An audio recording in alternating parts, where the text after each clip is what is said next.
All right, I believe we are live. We are live in beautiful, sunny Florida, and it has been a long time since I've gotten to say that, guys. As you probably know, it's been about a 2-year hiatus for my channel. I haven't disappeared from YouTube, anything like that. I'm sure most of you know I've just been over at Justin's channel, UFC Bro Picks. Decided to take my talents back here where I basically grew myself up. No ill will towards Justin. I wish him nothing but the best. I'm sure he's still going to do his thing. I'm going to do my thing. And had to bring the heat for the first episode back. Happy to have on my boy Dan. Couldn't think of anybody better to ask for my first episode back. You know, I've probably been talking to Dan close to a daily basis for like almost 5 years now. I've gotten to meet him in person out in the ATL. That was a very good time. And now we're here. Dan, how you doing, man? I appreciate you coming on. Doing amazing, man. Thanks for having me. These are facts. We did meet in Atlanta, so this is definitely 100% true. I wish it was beautiful, sunny Atlanta, but it's been raining, so you get to be in beautiful, sunny Florida. But, man, it's good to be on here talking fights with you. How's it going? It's going well, man. And, you know, we've done like a lot of podcasts over the years, but usually there was a third person. This is the first time. It's just me and you. Sure, we'll be able to get our thoughts out a little bit more than usual. Maybe we'll get a couple debates in here. I'm sure we will. So, yeah, man, without further ado, let's just jump right into it. First card of the new year. And I'll be honest, man, I wish I could come on here. Super excited for this card. And, of course, I am for the main event. But you look at the prelims of this card, it's not the prettiest. But when I looked into these fights, even these lower level fights like the Lingo Killburns we're about to talk about, like the Yanin Wu and Jocelyn Edwards we're about to talk about, I think those fights are going to be pretty exciting. So the more I digged into this card, it actually is pretty good. So, yeah, let's get into that Lingo Killburn fight. Dan, I'll let you start off with it, man. Sure. So this is a good fight. Well, it's going to be fun to watch while it lasts, that's for sure. So obviously they got, Lingo, he's about minus 225. They got Killburn about plus 185. The opener was actually minus 265 for Lingo, but I guess the market said that was a little bit too high. They've been coming in on Killburn, and I disagree. I think that this is actually a really good fight for Lingo. When you talk about a guy like Killburn, I'm very familiar with him because one of the guys I sponsor, you actually met him in Atlanta, Nasty Nate Williams. He was supposed to fight Jacob Killburn. They even had like a face-off in the cage. They were getting ready to promote the fight and do all these things. But then Killburn got called to fight Bobby Moffett on Contender Series in a fight in which he got completely dominated, didn't even show. Like, to me, like, I respect anyone that steps in there. Of course, doesn't matter if you win, lose, or draw. Even if you get knocked out with the first punch, I respect anybody that has the balls to step in the cage. But as a betting man, I don't judge fighters based off when they win or lose. I judge it based off the performance. And in these losses, he doesn't show anything. Like, he doesn't show anything positive that makes me be like, hey, this is going to translate to UFC wins down the line. Whereas with Lingo, I can take a positive from his loss to Zalal. I can say that Zalal actually turned out to be a pretty damn good prospect in that division. And every single time that Lingo got taken down, he got right back up. So I know he's got a good get-up game. I know he goes forward. I know he doesn't quit.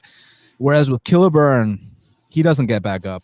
He usually gets dominated. And even in fights that he wins, he gets dominated in those fights too.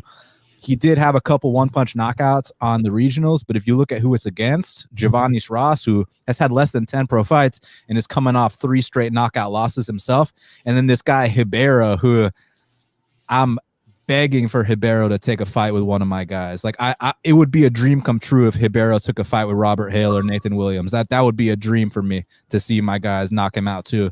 So I don't think Jacob Killburn belongs. I would actually bet on Chase Hooper and Peter Barrett at chalk over Killburn. I think that, not to be disrespectful, it's just my honest opinion, I think Killburn might actually literally be the worst fighter in the featherweight division. So by default, I got Lingo, and I think this is a spot where you can come out here, get back to his one-punch knockout ways, and remind everyone why he was such a big favorite against Yusuf Zalal about a year ago. So I got Lingo here for sure. Yeah, man. I mean, I've been bouncing back on this fight as to who I think will win. But I actually have a bet on this fight, and it's not on the winner. I actually put 2 units on this fight to end in under 2.5 rounds, and I actually got that at plus money. And really, I was trying to figure out why in the world would that be plus money? I mean, you look at these two guys, their styles are to come out and bang, get the knockout. That's how most of their wins come. But it's probably because if you actually look into it, neither Austin Lingo or Jacob Killburn has officially been knocked out. I think it's going to happen here, man. I just think that's just going to be the way the fight goes. And if it doesn't go that way, my next best guess would probably be Austin Lingo taking this fight to the ground and maybe exposing that ground game of Killburn, which is, it's basically non-existent. And Lingo has wrapped up a couple nice subs. I saw him get a nice guillotine. So that's a possibility as well. So I just like the violence in this fight. I like it to end in under 2.5. Now, when it comes to a winner, man, like, I don't know, maybe I'm not as confident in Lingo as you are. I think Austin Lingo, he comes forward and Jacob Killburn is usually the one backing up. I could see Killburn catching Lingo coming forward, honestly, man. I don't think Austin Lingo brings the most clean offense to the table. And the biggest weapon Killburn has is those hands. He does have decent hands. He has good power. He's knocked out a couple guys, like you said. It's funny you were mentioning the Davis and Ribeiro guy. I actually saw him fight live about, 2 months ago in Really? Orlando. Yeah, he fought against Darren Cruikshank, and I thought they gave it to Cruikshank, but I thought Ribeiro won that fight. It was very close, but I scored it for Ribeiro, 29-28. But I'll be honest, man, both guys looked pretty not the greatest, nowhere near their primes for sure. And I actually do think Ribeiro was a lot better back in the day, like when Killburn beat him. But man, he looked awful against Cruikshank for sure. But yeah, you know what? I'm going to come out here and be a little different from everybody else. I'm going to say Killburn does catch him. I'm going to say he knocks out Austin Lingo. I can't really bet it because, Dan said it. Killburn's one of the worst guys on the roster. If he gets taken down. The worst guy in the featherweight division. If he gets taken down, I'm just going to have no faith that he's going to be able to get up. And I just can't lay my money on that kind of guy. Now, where I'm going to take this idea of me thinking Killburn could possibly be live, I think Killburn's a little better on the DraftKings side than he is on the betting side. I don't really want to, drop a whole unit or two on him, but to stick him in a couple DraftKings lineups, he's super cheap. If he does win, it probably will be by knockout. So that's the route I'm going to take this from a DraftKings side. And then again, I got the bet on the under 2.5 rounds. So let's go. I'm actually really happy you mentioned Ribeiro still fighting. That actually brings a smile to my face because that means that there's a possibility I can book him, with one of my guys. Because if he fought in Florida 2 months ago, he'll probably fight in Atlanta in a couple months too. So that's awesome. As far as, Killburn having no ground game, it's not a case where he'll just get taken down and get submitted right away. It's more of a case where he just won't get back up. And he's really, really good at getting his ass beat. Like that's what he's really good at. Even in the fights he wins, he's amazing at getting his ass beat. Like it's like he's like a magnet to getting his ass beat. He just attracts ass whoopings. And I think Saturday night he's gonna get another one. So I know I already gave my pick, but I'm gonna give my pick again. I got Lingo all day, baby. All right, so moving on from, two of the lower level men's fighters in the division, we're going to be moving on to two of the lower level women's fighters. And let's be honest, that's what they are. We got Sarah Moras. I believe she sits around a minus 220 favorite at the moment. Vanessa Melo around plus 180. Yeah, I'll go with this one first, man. You can't lay minus 220 on Sarah Moras. I feel like that's the first thing that needs to be said right away. But she probably will win this fight. When you look at two ladies, I think the grappling that Sarah Moras brings to the table is probably the best skill between either of these two ladies.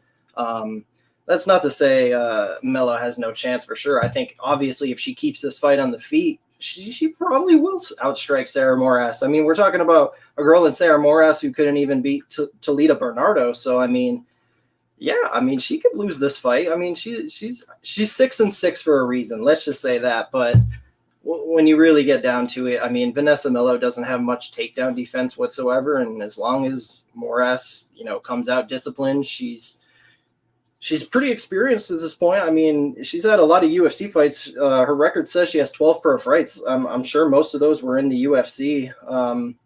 But then again, Melo, if you look at the level of competition she's been fighting, this is the most favorable of the matchups she's had. I mean, you look at Irene Aldana, Tracy Cortez, and Carol Hossa. I mean, those girls would all like annihilate Sarah Moras. So I don't know, man. It's just a easy, just stay away from this fight, bathroom break fight kind of thing. Even for DraftKings, like, yeah, maybe Moras could get a sub, but like, you got to pay up for it. Like, if she was a dog in that sub, the sub ceiling was there, that's different. But yeah, I'm not going to be paying 9,200 or whatever she is for Moras. So I'll pick her. I'll say Moras does get the 3rd round sub, but I want nothing to do with it.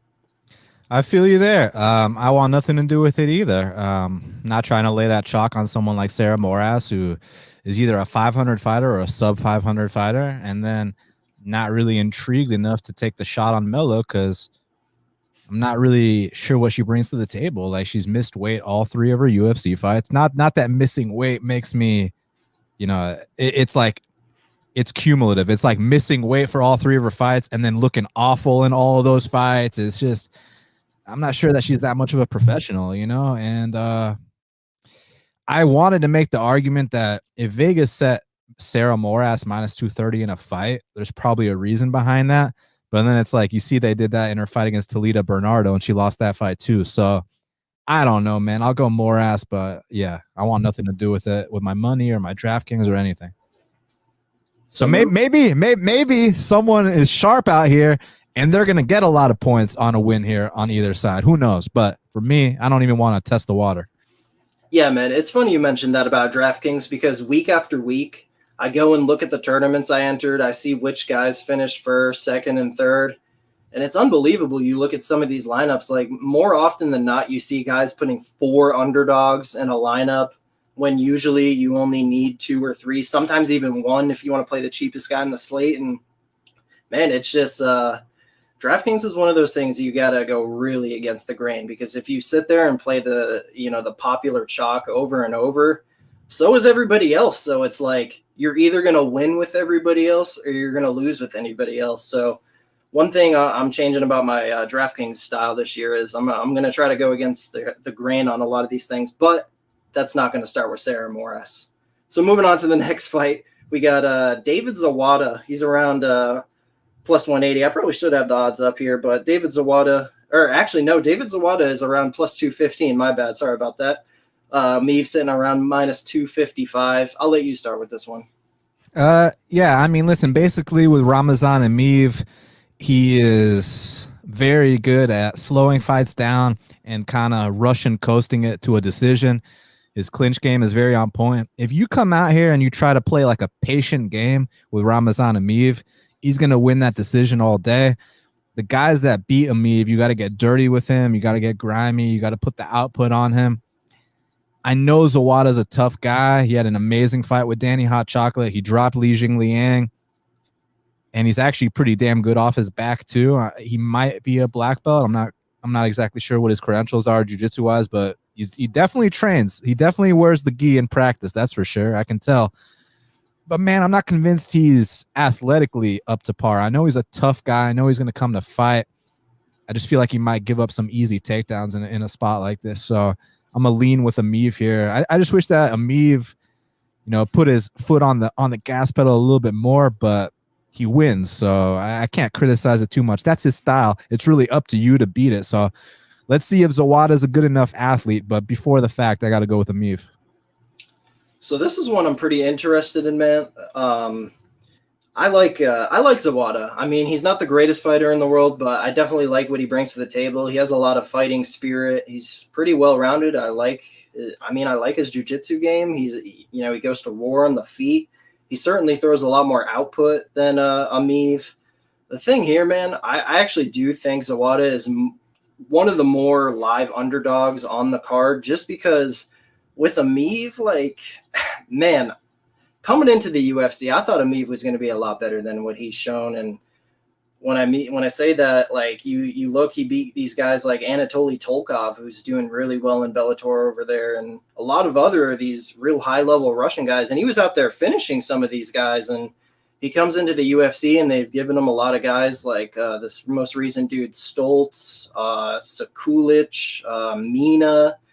And I'll be honest, man, like, yeah, he's getting the job done. He's real solid for sure. He's clearly winning these fights, but like, it's not really that impressive, man. And the thing is, I feel like it's a little deceiving because pre-tape, I liked Zawada. Even watching tape, I'm like, yeah, Zawada, I mean, I feel like he's going to be throwing more on the feet. Even if he gets taken down, he's going to be working off his back. But like, you underestimate the strength of these Russians sometimes, man. And I just feel like I'm not going to be shocked if Emeev just comes out here and looks like the much stronger guy. He's able to get takedowns with relative ease, and he's able to hold down Zawada and avoid the the triangle choke or whatever he wants to throw at him. I don't think this is the Nurmagomedov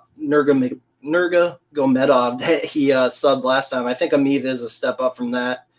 Emeev is solid. I just don't think he's more than that. He's a complete fade for me on DraftKings on this card, like big favorite. He's never scored more than like 70 or 80 points. So I'm all about Zawada or pass here. I'll definitely be using him for DraftKings. As for a bet, it's like, yeah, I think he has a chance to make it close just by more activity, but I just think there's going to be too many minutes where he's on his back. So I don't know if I can do it. So we'll see, but I'll go with Emeev for now. I'll say he wins a 29-28 decision. So moving on, next fight, if I can get it up here. My bad, guys. Next fight, we got Justin Tafa and Carlos Felipe. So this is probably the best fight on the prelims, in my opinion, and this is my second bet of the night. I'll talk about this one first. I put 4 units on Carlos Felipe at -190, and I like this spot a lot, man. And the first thing I'm going to say, not only do I like this spot, I almost feel obligated to bet Felipe in this spot because I actually went out, did something you should never do, and that is play chalk on Juan Adams. I had Juan Adams. I thought he was going to be able to wrestle Justin Tafa. I mean, you look at the guy's regional fights and like he was getting taken down by guys much smaller. Juan Adams is he's a 6'5" full-bodied heavyweight. I thought he was just going to be able to take down Tafa and do his thing. That was not the case. Tafa came out. He looked like obviously a much better striker. Juan Adams couldn't take his power, and bad bet, but this isn't Juan Adams anymore, guys. Carlos Felipe is real, man, and not only is he real, like this dude has some very good striking, like in my opinion. Like his hands for the heavyweight division, like he throws actual combos. Like Tafa's like one of those, one big shot at a time headhunter kind of guys. When I watch tape on Carlos Felipe, like I like this dude's boxing a lot. And I know you could go back to the Spivak fight where Spivak was pretty much landing that jab at will, but I got to be honest, I was impressed with Spivak in that fight. Spivak is no slouch at all. I was actually going to have a big bet on Spivak against Jared Vandera. I know that fight just got rebooked, so stay tuned on that. But I actually think Spivak is a very solid fighter. And you put Spivak in there with Justin Tafa, man, I mean, I think Spivak would, make quick work, in my opinion. So onto this match, though, I just feel like it's going to be the power of Justin Tafa early. He's probably going to have to get Felipe out of there. He's only been to the second round, I believe, twice. And even in those 2 fights, I believe it ended early in the second round. Felipe, he's been to the distance 4 times, won 3 out of those fights. Been the distance in the UFC, like twice as many pro fights as Tafa. Like I like a lot of the advantages Felipe has here. And even then, talking about the ground game, I know Spivak completely washed Felipe on the mat last time, but you go back in the regionals, Felipe was actually showing off some pretty decent grappling. Like he was taking guys down and, doing his thing down there. And I think if anybody has a grappling advantage in this fight, I think it would be Felipe. I just don't know if he's going to go that route. We'll see. Either way, I like Felipe wherever this fight goes, man. I mean, I'd like to stay. I'd like for it to get extended for sure. I'm going to be worried early. Justin Tafa is a hard-hitting individual, and this is the heavyweight division, but I've seen no reason why Carlos Felipe can't take his shots. So, yeah, give me him 4 units -190, and I'm going to say he knocks out Justin Tafa in the later rounds, 3rd round. Yeah, this is a good fight. Tafa is very exciting, kind of has like a Mark Hunt type style. He's definitely like a protege of Mark Hunt. I've called both of his fights correct. I bet on De Castro actually at dog money to beat him, and then I ain't picking Juan Adams in no MMA fight, just like I ain't picking Jacob Killburn in no fight. And I mean, Juan Adams, like when you talk about him wrestling, the fight prior, he got knocked out on a takedown attempt. So I wasn't surprised that Tafa blew him out the water. But this is a different fight, man, because Felipe is actually a fighter. Felipe has got double the experience as Tafa. So I got to lean with Felipe too. Just based on experience, I still think Tafa has a lot of work to do. He's definitely very exciting, and I think with the right matchups, he can knock a lot of people out. I know that Struve actually has like 5 times the experience as Tafa, but like I think that's a fight Tafa could win. Tafa and Struve, I think that's a good fight right there. This one, I got to lean Felipe as well. Just the experience is a little bit too much in this spot, so let's see. Yeah. So moving on to the next one, man, we got new fight. We got Yanan Wu. She's taking on Jocelyn Edwards, and this is currently sitting at a pick'em, man. A lot of money has come in on Jocelyn Edwards. Dan, I'll let you talk about this one first. So when the UFC matchmakers went to China to scout out like their female prospects, they signed 3 people. They signed Weili Zhang, who ended up becoming the champion. They signed Yan Xiaonan, who in my opinion is the #1 contender. And then they signed Wu Yanan, who was like almost like the redheaded stepchild of women's Chinese MMA. Like she will not be in the top 15 like Zhang and Xiaonan. I mean, in fact, she even lost to Gina Mazzani like dominantly, like decisively. In the one UFC win she had, she was getting dominated in that fight too. She got an armbar off her back. With Jocelyn, I've seen her actually knock girls out, and I know those girls, were very, very low level, but it stands out when you see someone in this division going out there putting people away. So she got my attention just for that. I know her takedown defense isn't the best, but Wu doesn't really shoot that often. So I see them standing for the most part. I'll lean with the dog here. I'll go with Jocelyn Edwards to get it done. I just cannot lay chalk on someone that got dominated by Gina Mazzani. I just can't. So it's crazy, man. The first book that I believe opened up the odds on this card, Yanan Wu was a -400 favorite against Jocelyn Edwards. And obviously just all the money has come in on Jocelyn Edwards. And, I'm actually going to go the opposite way. I'm going to go with Yanan Wu in this fight.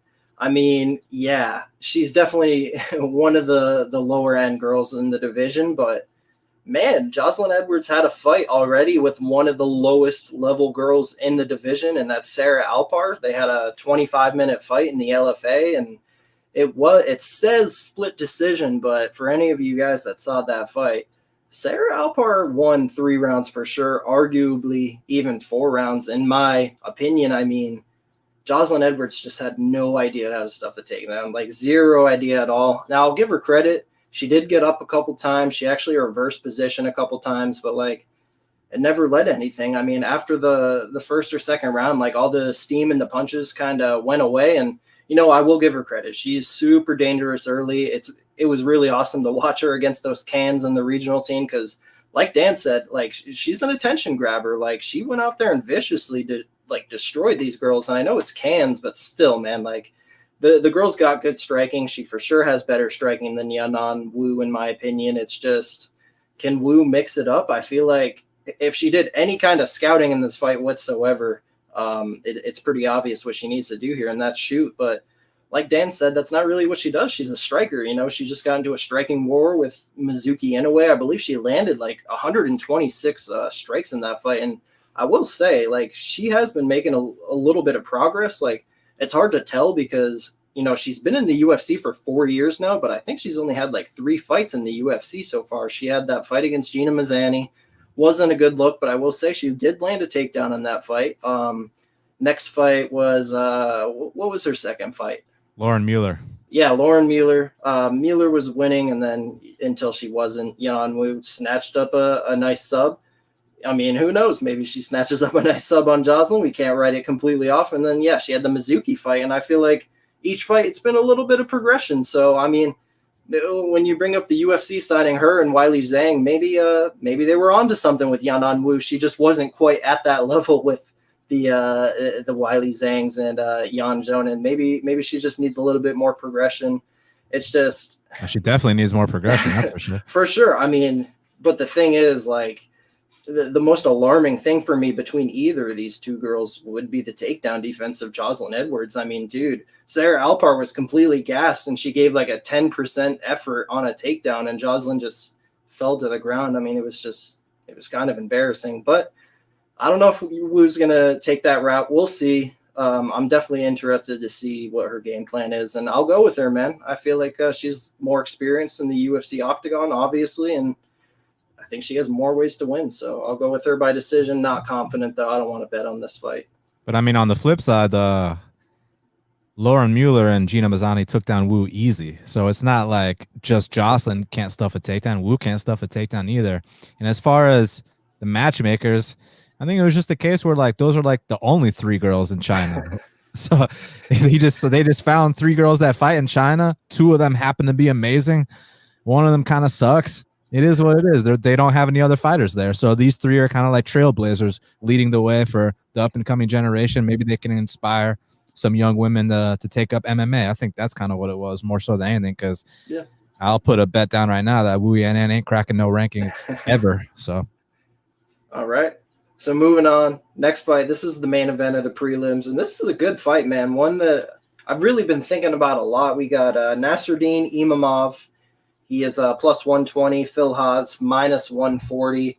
All the money's been coming on Imavov, and you know what, man? I think if you got Imavov at that plus like 140 to plus 160 range that he was, you know, about I want to say a couple of weeks ago, I think that's a fair bet. I mean, when you look at Phil Hawes, you see a guy who clearly has like a gas tank problem, pacing problem, whatever you want to call it.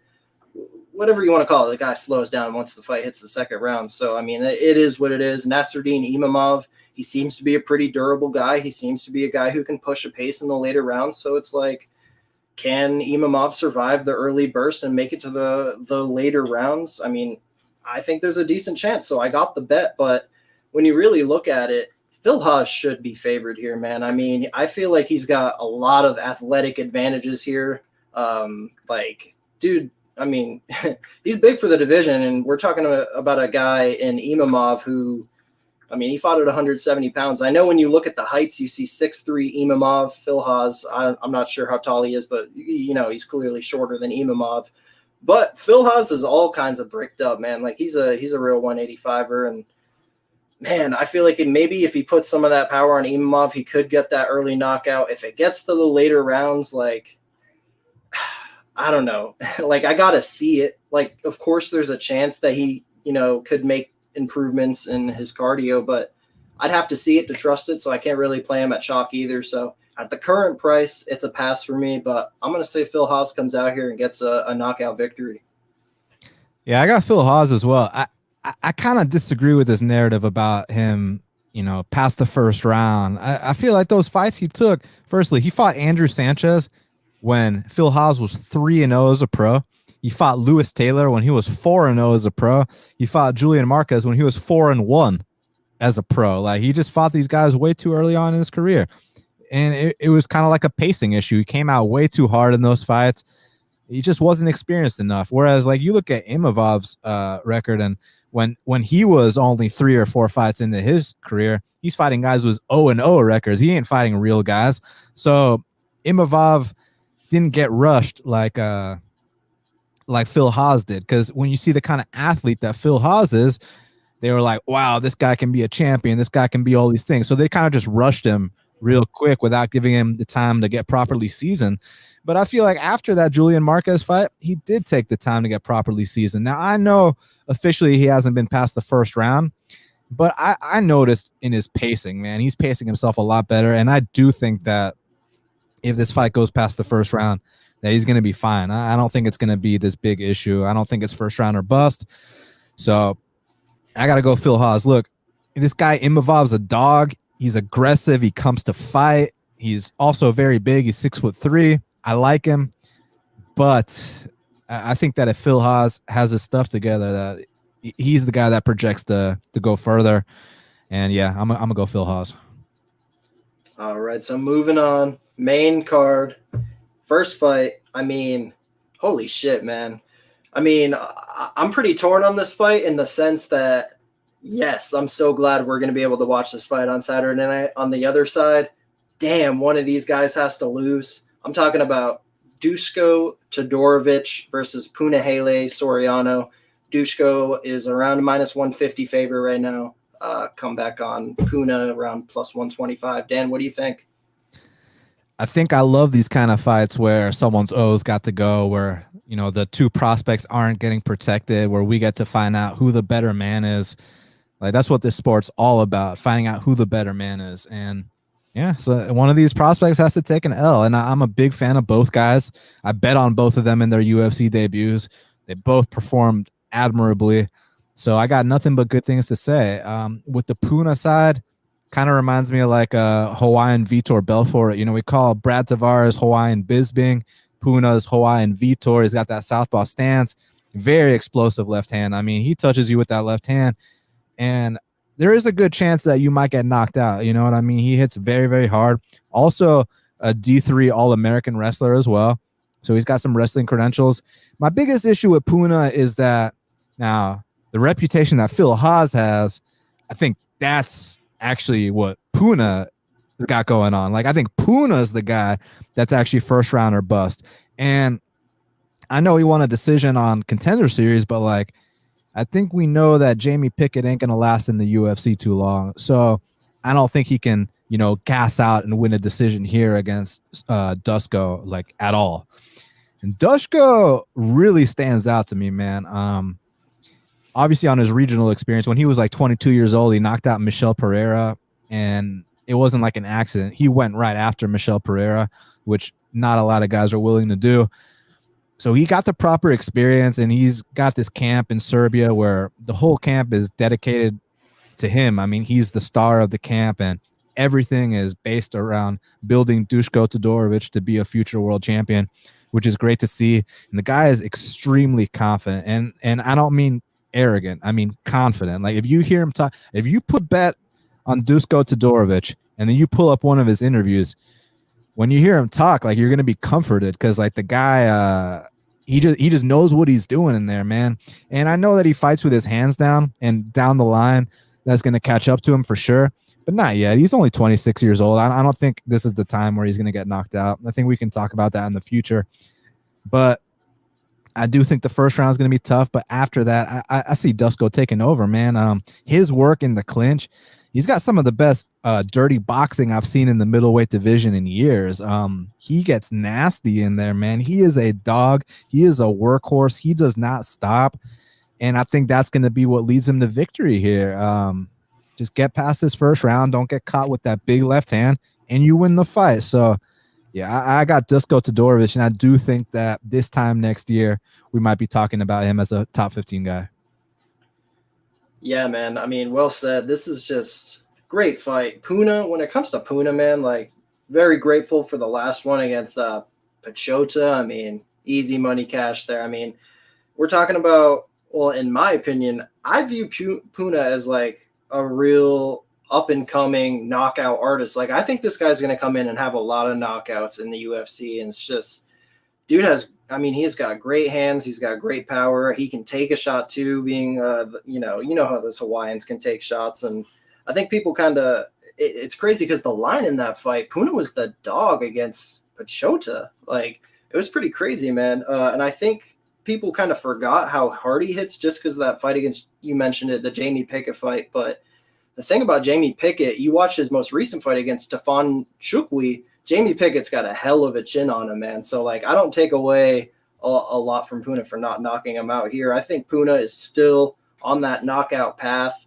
You even said it, man. Dusko can leave his hands down sometimes. Sometimes he can come in a little over aggressive. I mean, I think Puna's live for an early KO here, but like you said, I think as the fight goes on, it's probably going to end up favoring Dusko. I have no reason to believe that Dusko is chinny or anything like that. I feel like, yeah, he could get tagged a few times here, but he might be able to eat it. We'll see. Like you said, it might not be the time. He's only 26. So I think as the fight gets extended, it will favor Dusko. He'll be the fresher guy. He'll be throwing more. He'll be doing more. I know Puna actually has a wrestling background, but Dusko's got some good wrestling too. I could see him taking down Punahele as well, especially later in the fight. So I feel like Dusko by decision is probably the wise pick here. But for DraftKings on that first round KO potential, I'm going to have some shares of Puna. But yeah, Dusko's the pick. Go with him by decision. Moving on to the next one, we got, Mr. Knockout of the Year 2020, Joaquin Buckley. He is minus 265, taking on Alessio de Chirico. Dan, I'll let you take this one first. So Alessio Di Chirico is obviously kind of, I guess, evolved into like a gatekeeper at middleweight. You know, he's been testing out the prospects lately. He tested out Kevin Holland, tested out Mahmoud Muradov. Now he's going to test out Joaquin Buckley. And Joaquin Buckley, you know, he's kind of short for the weight class. I've seen him listed at 5'8". I've seen him listed at 5'10". But one thing I do know is he's going to have to close this distance and land some big shots. He might even have the reach advantage because he's got some long arms, but he's definitely the shorter guy here. Alessio's like 6 feet tall, maybe even 6'1". Yeah, and like I said, Joaquin's like 5'8" to 5'10". It's kind of like the Jake Ellenberger height. Like, I don't know if you remember, but back in the day, I saw Jake Ellenberger listed everywhere from 5'8" to 6 feet. So it's one of those things where they fuck up his height. But I'd say Joaquin's probably like 5'9", 5'10". He's kind of like Mike Tyson a little bit, where he's like the shorter guy, but he throws those big bombs. I think he's gonna try to close the distance and bomb off on Alessio. It's just that he's got to be careful because Alessio, one thing about him, he might be kind of average, but he's got some sharp counters, man. And you fight him like with your hands down or you get caught against him, he definitely hits hard. So Joaquin can't just act like the fight's already won, you know, before it even starts. But he doesn't strike me as that guy. I think he's got a good head on his shoulders, especially considering the people he's been training with. You know, he moved to Michigan, I think. He's been training with Jamal Hill. He's been training with Chaos Williams. So having guys like that in his corner, I think is only going to elevate him to that next level. And I got to go with Mick Maynard here. I think Mick Maynard, you know, he runs the middleweight division. I think he knows what he's doing with his young prospect, Joaquin Buckley. I don't think he's trying to derail him quite yet. I got to go Joaquin Buckley. Decision, knockout, I'm not sure, but Joaquin for the win. Yeah, I'll make it short and sweet. I'm going to agree. I'm going to go with Joaquin Buckley, but I'm actually going to go with him by decision here. Chirico's actually got a pretty good chin on him, and I mean, when it comes to a betting perspective, like, yeah, Joaquin should win, but Chirico has a way of making these fights close, man, and I don't want a minus 265 in a close fight. Like Dan said, he's got some sharp counters, and I would say that, you know, Alessio probably has the more technical striking here. It's just Buckley's got all the, you know, the physical advantages. Like, he's going to be the more powerful guy. He's going to be the one landing the harder shots. And one thing I really like about Buckley, for somebody that throws a lot of heat, he can do it all 3 rounds, man. So that's what I think he's going to do here. I'm going to give Alessio the benefit of the doubt, say he doesn't get knocked out. And I think that Buckley by decision prop at plus 275 is actually kind of juicy. It's just, I don't want to take that risk betting a knockout artist to win by decision. But, man, anybody out there that has the balls to take that, I think that's the route it goes, man. So, yeah, I'm going to go with Buckley by decision. It's tough. It's tough to play that decision because you saw how he got floored his last fight with that head kick. Now, I know shin to chin, that'll floor anybody, but he's coming back pretty quick after that. That wasn't too long ago. You know, has his durability not necessarily diminished. I mean, I think he's still got a chin, but is it now to where did that shin to chin maybe knock off a couple points on his durability? Like in the video game, if Alessio was in the video game and his durability was like a 95, did that kick take it down to an 85? That's kind of what I'm curious about. So yeah, I can see Joaquin winning the decision just because he's the busier guy. He definitely throws more output, no doubt about it. But Alessio did get floored hard his last fight. I wouldn't be surprised to see it again. So knockout or decision, not submission. Yeah, right. So moving on, man. Oh, man, am I excited for this. We finally get the return of Santiago Ponzinibbio. And this is a fun return fight, man. And honestly, I think it's the perfect return fight for him. We got the Leech, Li Jingliang. I'll start with this fight first, man. It's like, man, if you were to make this fight a couple years ago, right after his win against Magny, it's like, what do you think was going to be the line then? Like, say this fight got made 3 months after the Magny fight. I mean, Ponzi would be a lot higher than he is now. Let's just say that, man. I mean, this dude was a killer, and unfortunately, he had to go through some illnesses. He's lost a lot of time in octagon. In my opinion, prime Santiago Ponzinibbio time. He lost that, man, but apparently he's healthy now, healthy enough to fight. He's been looking for a fight too, man. Like looking at his Instagram, he's actually been calling for a fight for a good 5-6 months now, and it looks like he's in pretty good shape. So like I'm hopeful, and not only am I hopeful based on like he does look in pretty good shape, he's been looking for a fight for many months now actually. This is a step down in competition. Ponzinibbio was fighting some ranked guys, and now he's got Li Jingliang. He's been pretty close to the rankings, but he might have cracked in at one point, but he's always been more of like a top 25 guy. I certainly think this is a step down from Magny. So yeah, man, I mean, maybe this is a good, I won't call it a tune-up fight because that's just disrespectful to Lee, but I think it's a favorable return fight for Ponzinibbio. I mean, you look at the way the guy strikes, I think he's going to have Leach beat here pretty much everywhere on the feet other than maybe power. Leach definitely packs a punch, and yeah, Ponzinibbio has been cracked a few times, but I just don't view Leach on his level. I think this really all depends, and this is why this fight is so hard to cap. Like, I wanted to parlay Ponzinibbio, like a week ago, but it's like, it's hard to say how he's going to look, man. I mean, what he went through was some pretty serious shit. I mean, just go listen to interviews and hear it for yourself. It's nothing to be slept on. I don't know if I want to bet a fighter like that at minus 285, even if it is the great Ponzinibbio. So I'll go with him. I'm going to say he gets a knockout in his return fight. I'm going to say he puts away Li Jingliang. But, yeah, I mean, it's hard to put your money on him at heavy chalk coming back from all this. What do you think, Dan? Well, if he put away Lee, he'd be the first man to ever do that. Lee's been dropped 5 times in UFC competition. Santiago's landed 9 knockdowns in UFC competition. He's also been knocked down twice himself. So I could see it. It just really depends where Pons is at. That, like, this is one of those fights that has nothing to do with Li Jingliang, has everything to do with Ponzinibbio. Like, where's he at? Because for those that don't know, the kind of shit he went through, he had this bacterial infection where, like, apparently he lost all his muscle mass. The doctor told him he should never fight again. And Pons is like a big welterweight. He was thinking about dropping to 55, which is like a huge red flag. Like, Pons at 55, could you imagine the sight? That would be like, it'd be sad because he lost all his muscle, so he'd be so skinny, and it just, man, I'd hate to see the side of him at 55. Whereas prior to the bacterial infection, when he beat Magny, he was supposed to fight Usman, right? Like, he had a fight with Usman booked, and back then, Tyron Woodley was the champ. A lot of people thought that Pons could be the guy to dethrone Tyron Woodley back then. So Pons brings a lot to the table. Obviously, his calf kick game, one of the best in the division. His straight right, one of the best in the division. And one thing he's always had, that Argentine heart, man. If you watch his fight with Ryan LaFleur's UFC debut, I mean, he showed the kind of heart he had back then. He didn't have the skills back then, but he had the heart. And he actually should have won the Ultimate Fighter. He actually beat the eventual winner, Leo Santos. What ended up happening was, I think Pons had some kind of injury, so he had to withdraw from the finals.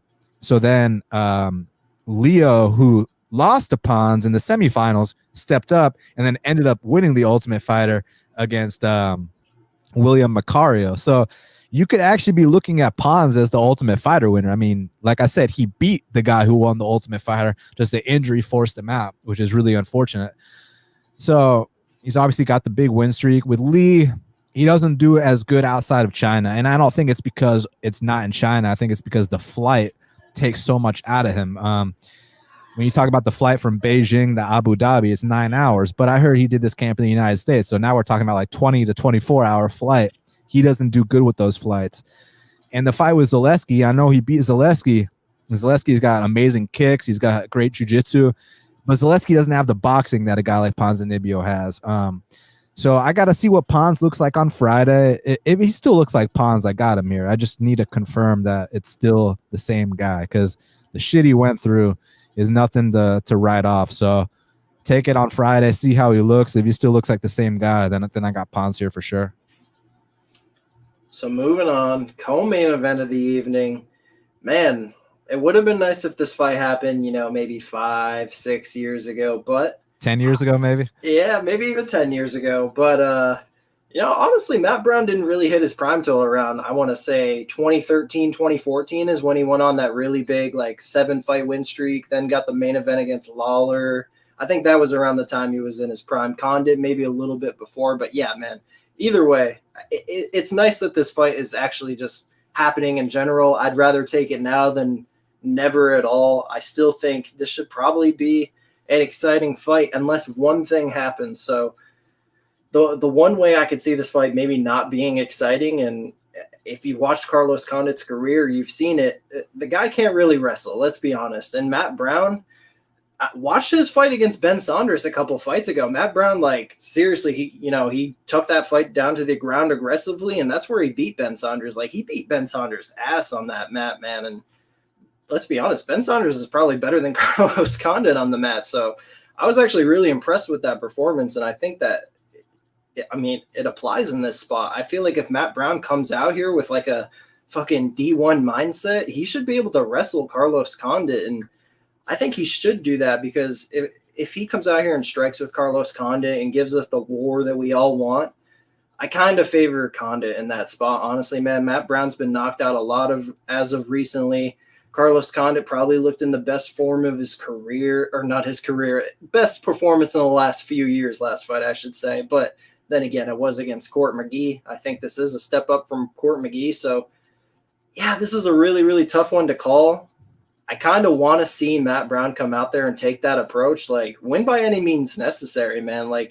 Go out there and get one more win bonus. Take it, but take the easy route, man. You've given us plenty of wars in the past, so I'm gonna go with Matt Brown. I'm gonna go with him in the upset here. I want to see him take that wrestling route. We'll see what happens. Yeah, the thing is though, he can probably get takedowns early, but can he do it in the second and third round as well? That's something I'm curious about. And then also, I'm not exactly sure how willing Carlos is to get into a brawl either. I can see Carlos kind of trying to just out volume him, stay on the outside like he did in Nick Diaz back in the day. So, but I do agree that I wish this fight happened, 7 years ago, like it was supposed to, on Fox. I remember the face-off they had. It was super intense, and this was back when they were both in their prime. So this fight's been a long time in the making. It's interesting how Condit gets to fight the two guys that back-to-back that died from overdoses and got revived. He fought Court McGee, and now he's fighting Matt Brown. Both these guys died and came back to life. It's crazy how Condit gets to fight them back-to-back. But Matt Brown is on a completely different level than Court McGee. Matt Brown just went in there with Miguel Baeza, who I consider to be one of the top prospects at 170 pounds. And I know officially he got knocked out, but he hurt Baeza bad. He knocked Baeza's mouthpiece out. He gave Baeza a real fight and a real test. I picked Condit against McGee because, McGee has listen, when you talk about their primes, Condit was an interim champ. McGee was top 30 to top 50. So just because they're older, I don't think that McGee is all of a sudden better than a guy like Condit. I just, I wasn't surprised by that victory. But here, it's a little bit different. I kind of think it should be closer to Pick'em, but I'm not exactly sure what path they take. If Matt comes out super aggressive and Matt looks to wrestle, but if he looks to wrestle, can he do it for all three? So I don't know. I got a lot of questions, but I'll go with the dog here. So because I was picking Matt 10 years ago, or 7 years ago, rather. So I'll pick him again here. Let's see. All right. Main event of the evening. Max Blessed Holloway. He's sitting at minus 154, taking on Calvin Kattar, plus 134. Dan, I'll let you go on this one. This is a great fight. This is the kind of test that Calvin Kattar needs right now, man. If you want to fight for the title in the featherweight division, you can have a lot of debates about, does the Beat deserve it? Does Ortega deserve it? If you really want to get rid of all those questions, beat Max Holloway. That's all there is to it. If you want to jump the line, beat Max Holloway and you'll jump the line. So that's the opportunity that Kattar has here to beat the great Max Holloway, who man, I gotta remember who's got more title defenses between him and Aldo in the UFC, not WC, UFC, because I know Max didn't fight in the WC. I think Aldo's got more title defenses, right? Man, they might be tied. I don't think so. I think Aldo's got like maybe 5 or 6, and then Max has like 3 or 4. But look it up for me while I'm talking. But like, I'm pretty damn sure Jose Aldo's got him beat there. But Max did go and beat Jose Aldo twice. And that's just more of a debate of who the greatest featherweight of all time is. But yeah, and like who the most dominant featherweight champion of all time is. But if you want to get to that title shot against Alexander Volkanovski, there's no better way to do it than beating Max Holloway. And Max Holloway is interesting, man. Obviously, he's Hawaiian. He's got an insane chin. And when I say insane chin, you remember back in the day when BJ Penn had the whole thing about never been knocked out, never been knocked down? Well, Max Holloway has never been knocked down, never been knocked out either yet. We don't know when that could change. He's eaten over 900 significant head strikes. What's the number, Kelvin? Man, so Jose Aldo has much more than Max Holloway, actually. It's just crazy. It feels like that number is skewed just because we've seen Max Holloway go out there and defeat Jose Aldo twice. But believe it or not, Aldo actually has 7 title defenses. And Max Holloway only has, if I'm reading this right, he's only got the 3. Okay, so 7-3. Yeah. So I guessed 6 for Aldo. I was 1 off. Yeah, so because his UFC debut actually counted as a title defense. Because I don't know if you remember, but he was promoted to champion. So when he fought Mark Hominick, it wasn't for a vacant belt. He was already champ, so that counted as a title defense. So yeah, 7. So Jose Aldo, most dominant champ in featherweight history. Max Holloway beat him twice decisively. Once in Brazil, too, by the way. But anyways, here with Kattar, I've been high on Kattar this whole time as well. Both these guys I've been high on in their come-ups. I mean, I remember betting Max Holloway at dog odds against Cub Swanson back in the day. That's the same card, actually, that I bet on OSP to beat Pat Cummings at dog money, too. And Beneil Dariush beat Jim Miller that night. So that was a very, very, very good night back in the day, pre-Reebok. But I've also bet on Calvin in his come-up, too, man. I mean, I said do not lay the chalk on Andre Fili. Andre Fili was like minus 350 against Calvin, which looking back at it is terrible. Like that's a horrendous line. And Calvin took that fight off the couch in 30-27 them. And Calvin's been working his way up the ladder, man. Now he's ready for the opportunity. I feel like in that Zabit fight, he kind of got the short end of the stick in the sense that they were originally scheduled to fight 5 rounds in Boston, right? And then the fight gets rescheduled for 3 rounds in Russia. So I mean, that's kind of like pulling the rug from right under him in a way. And he wasn't, afforded the luxury that all main event fighters are afforded, which is those 2 extra rounds. And one thing that Calvin and Max have in common is they're both historically known for kind of easing into the fights, or as some fans like to say, slow starting. So those extra rounds are really important for a guy like Calvin, just like they're important for a guy like Max. But as far as how they match up, you got to give the volume edge to Max, no doubt about it. And we have seen spots like that second round versus Burgos, the Moicano fight, the first 2 rounds against Zabit. Calvin can get out-volumed. It's just what I'm wondering here is, can his power make the difference in the sense that like he'll be getting outlanded, then maybe he can wobble Max, steal around like that. And I'm not going to sit here and compare it to the Dustin fight like a lot of people have been doing, because firstly, Dustin's a southpaw. Secondly, Dustin's one of the hardest hitting lightweights, not featherweights. It's just a completely different fight, man. I don't think they fight anything alike at all. I mean, like I said, one's southpaw, one's orthodox, so I'm not going to compare it to the Dustin fight. But he can take elements from the Dustin fight in the sense that Dustin won the decision by landing the harder shots. And if you notice the trend, if you look at the stats, the guys that have beat Max Holloway, they all got something in common, and that's they all land at least 5 significant strikes per minute, right? So you look at like Ortega, he doesn't do that. Lamas, he doesn't do that. Aldo, he doesn't do that. Frankie, who else did Max beat? All these guys. Cub Swanson, none of these guys. Even Charles DuBronx, right? None of these guys that Max has been beating throw at least 5 significant strikes per minute. But the guys that all beat him do. Alex, he throws like 6 something strikes per minute.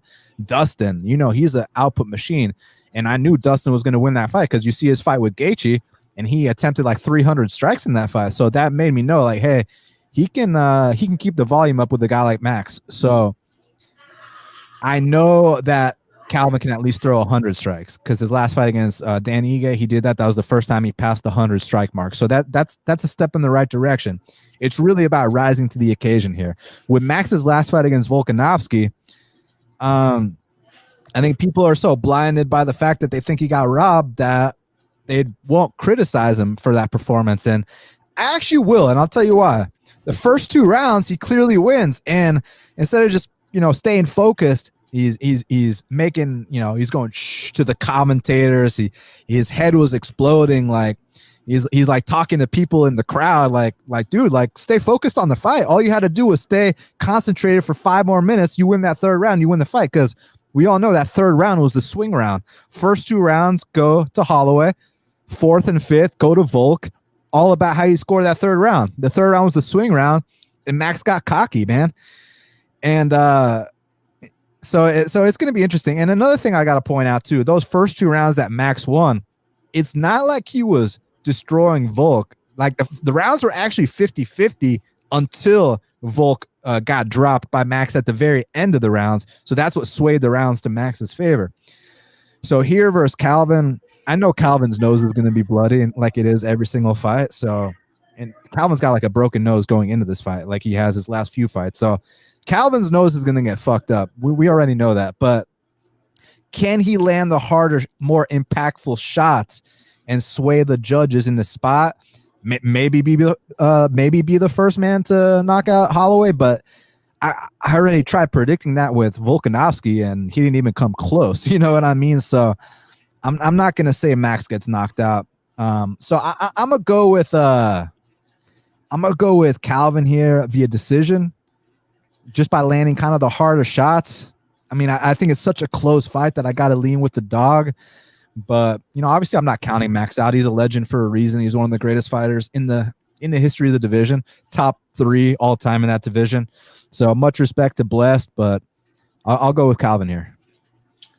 Man, like with Max Holloway, I was a little worried about the career trajectory for Max Holloway after he lost his belt to Volkanovski. Like, typically when champions lose their belts, it doesn't get better from there. It usually gets worse. And going into the rematch, I was pretty confident in Volkanovski. I bet Volkanovski. I actually bet Volkanovski in both fights. But I was worried about Max. But the thing is, you all right? Someone dying in the background? Yeah, that's my old ass dog, bro. Okay. Hacking up a lung over there. But anyway, man, like I was worried about Max going into that second Volkanovski fight, and a lot of people were. I mean, Volkanovski was getting upwards of minus 200 in that spot, but Max came out and he looked as good as ever in that fight. He put on a pretty good performance. You're definitely right. Like he came out a little too strong, and then he kind of, I don't want to say coasted, but like Volkanovski was the fresher guy in the later rounds. Like you said, he was kind of fucking around. He was, he was pointing and he was having fun in there for sure. And I don't blame him. He was coming in there and almost tooling Volkanovski. He dropped them multiple times, was clearly winning. But you got to give a lot of credit to Volkanovski for just staying so hard headed and, starting to chip away at Max Holloway. Won the last 3 rounds. We had a couple really good performances last year in title fights where Alexander Volkanovski and John Jones were both down 2 rounds clearly in their title fights against Max Holloway and Dominic Reyes. And then both champions came out and actually won all 3, 4, and 5 rounds. So, man, I love to see that kind of champion heart on display. And it took a guy in Max Holloway to bring that out in Volkanovski. I do truly believe Max Holloway is still like a real championship level fighter. He's not like these other champions that have lost his belt. He's still only, 29, 30 years old. Like, Max Holloway's going to hang around and probably beat a lot of guys that are trying to enter into that top 3. And Calvin Kattar, this is a guy who, I love this guy's boxing. Like, it's awesome. Like, his hands are legit. The whole gym, like Rob Font and all those guys, like, it's a pleasure to watch any of those guys strike. And this is going to be a really, really exciting striking matchup. Like you said, man, the volume advantage to Holloway and the power advantage to Kattar is just all about, it's all about who's able to do their thing. Maybe is Max Holloway able to eat that power from Calvin Kattar? Because like, if Max Holloway can go this whole fight without, getting hurt by Kattar, I mean, I have no reason to believe Kattar's going to win at least 3 rounds. I think Max Holloway is going to do what he's been doing his whole career. He's going to put up another crazy strike count.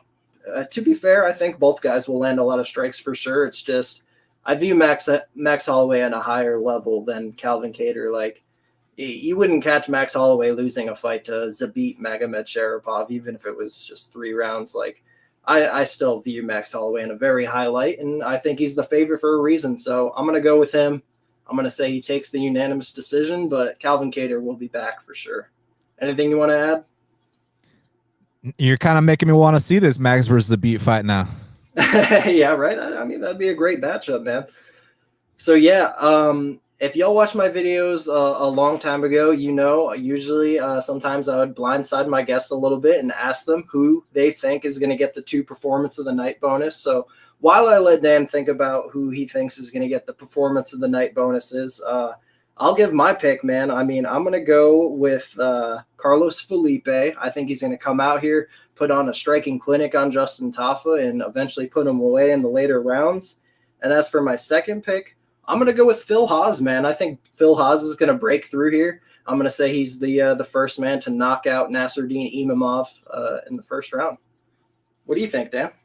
I could definitely see the Phil Hawes 50K for sure, and not too sure about Felipe. Maybe not. I'm gonna go Dusko Todorovic for sure. I'm gonna go Joaquin Buckley, and then I'm gonna go fight of the night to Ponzinibbio and Lee. All right, you've even giving me a fight of the night. I mean, for me, for fight of the night, I mean, I feel like Max Holloway versus Calvin Kattar would be the easy way to go. So I'll give you a sleeper pick for fight of the night. I will say, man, if it lasts, it might be the very first fight of the night, Austin Lingo and Killburn, but I don't see it lasting. I think, obviously, I got the under 2.5 round bet in that fight. So, yeah, man, I think that could be a good one as well. It's a very exciting card. Like I mentioned at the top at the podcast, like the prelims here, the names aren't very great. You're probably going to get a lot of fighters who won't be in the UFC in a year or two from now, but when you actually break down these fights, I think we're going to get good action. So very excited for Saturday night. Just to quickly recap my bets, I just have 2 as of now. 4-unit, big one on Carlos Felipe to defeat Tafa at -190. And then a 2-unit play on the Lingo Killburn under 2.5 rounds. Dan, I really appreciate you coming on, man. Like I said, there's no one I'd rather have on for my first show back. So props to you. And if you want to tell the people where to find you, go right ahead. Well, firstly, I appreciate you having me on. It was fun. You can follow me at Best Fight Picks. You can find me at bestfightpicks.com. My podcast, Half the Battle, it's available everywhere podcasts are found. Also been doing some written and video work for Line Movement. You can check them out at linemovement.com. And yeah, that's pretty much it. Thank you for having me, and thank you to your listeners. Of course, man. And speaking of the listeners, guys, I appreciate you tuning in, any to the live viewers. Big shout out to any of you guys that were subscribed to me back, 2, 3, 4 years ago when I was pushing out these videos on this channel weekly. Big props to you. If you're still here, you're still subscribed. And to the new subscribers, man, I mean, I put out a tweet a couple of days ago saying I was coming back. I got around 50 new subs. So shout out to all of y'all. Hoping we can build this shit back up. So appreciate y'all. Very much looking forward to the fights on Saturday. And we got another one, man. We got Wednesday next week, too. We got 3 fights, 8 days. It's going to be cracking, man. I'm lining up all these guests. I'll probably announce the next couple guests very shortly. Follow me on Twitter at MMAKelton, of course. And that's going to do it. Appreciate you guys. Take care. Shit, Kelton just dipped out. I'm live now. So I'm going to officially end this shit. Hey, thank you all for tuning in. And we'll speak soon. So peace out.